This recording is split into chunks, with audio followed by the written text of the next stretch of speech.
Hello, 93.5 Red FM RG ang intan karon lele ni. Zanina hianin kan segment at suan dar kwale san ve ania. Amero chu zanina hian dar somni asan ve thleng RG ang hian intan lamang karon lele hamani o.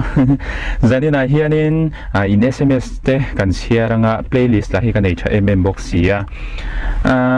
In SMS kan share jelang ka share zo vek theng emo in SMS hi atam khop maya kan share je lang on nepo thanga hian in RG ang ilo le ta mo zanina hian in kalunga leng lutuk engtin nge ka ti don vo in ka code box ya ti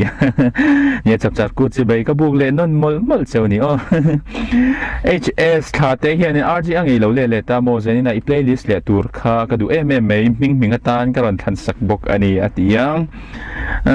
big kyang te hian RG ang ilo le ta mo tha fa eng ve 15 March Patsuaw Ramdun Sautan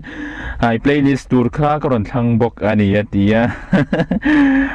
chuan zo thana of ITI mall pui hian RG ang ilo le ta mo kalunga leng vong lutuk zanina hianin kadule ka mga MMA baby mission veng tan khan karon than sak bok ani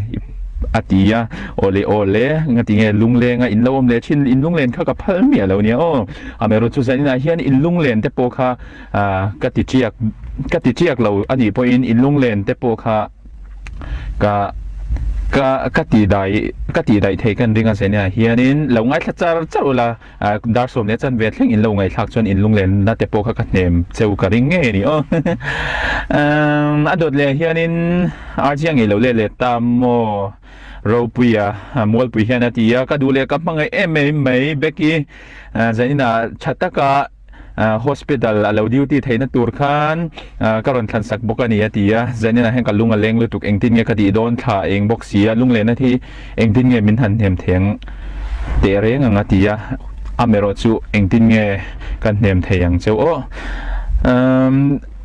ropuya mol pui bok hian RG ang ei voin lama te po ka kut ve thei si lawa kumdanga te chuan bekinen kan kut thin sia ma se kumina hian kan kut thei donem ka shelawa engtin nge kati don chan min lo lak pui te atia engtin nge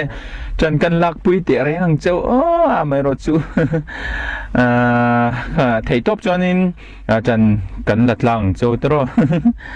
chuan in SMS te kimi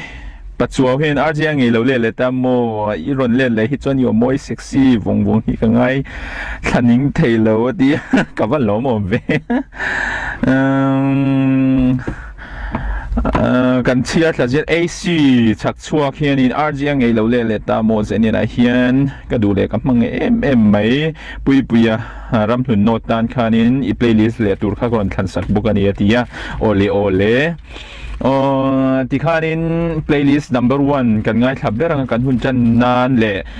kan ngai thak masak ber tan lungrun ti la Elizabeth Zodin pui la sakha kan ngai thanga chuanin tuna ka pronunciar tak zong te po kan mangai na awang van duai te le